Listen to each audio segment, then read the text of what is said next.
আজকে রেসিপি দোকানের মতো করে বানাবো ফিশ ফিঙ্গার। তার জন্য এখানে নিয়েছি যে কোনো কাঁটাযুক্ত মাছ, সেটা আমি ভালোভাবে গরম জলে লবণ দিয়ে ভালোভাবে সেদ্ধ করে নিতে হবে। এবার ওখান থেকে তুলে ঠান্ডা হয়ে গেলে এখান থেকে কাঁটাটা ভালোভাবে তোমাকে বেছে নিতে হবে, একটা কাঁটা যেন এর মধ্যে না থাকে।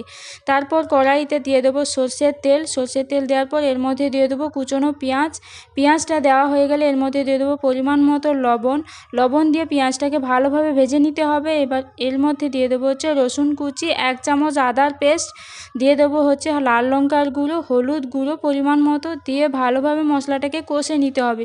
কষানো হয়ে গেলে এর মধ্যে দিয়ে দেবো কাঁটা যে ছাড়িয়ে রেখেছিলাম মাছটা, সেই মাছটা দিয়ে দেবো, একটা সেদ্ধ করে রাখা আলু দিয়ে দেবো, তারপর দিয়ে দেবো হচ্ছে লেবুর রস, দিয়ে ভালোভাবে মশলাটা কষে নিতে হবে।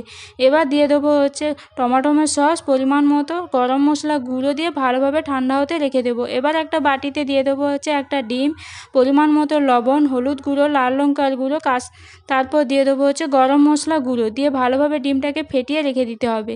এবার একটা মাছের পুরটা নিয়ে ভালোভাবে হাতের সাহায্যে এবার ফিঙ্গার টাইপের বানিয়ে নিতে হবে। বানানো হয়ে গেলে এবার ব্রেড ক্রাম্বসে সুন্দর করে কোট করে কড়াইতে সাদা তেল গরম করে এর মধ্যে দিয়ে লাল করে ভেজে নিতে হবে।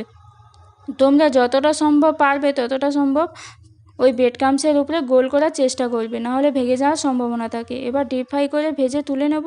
দেখো কেমন লাগছে রেসিপিটি, অতি অবশ্যই তোমরা কমেন্ট করে জানাবে।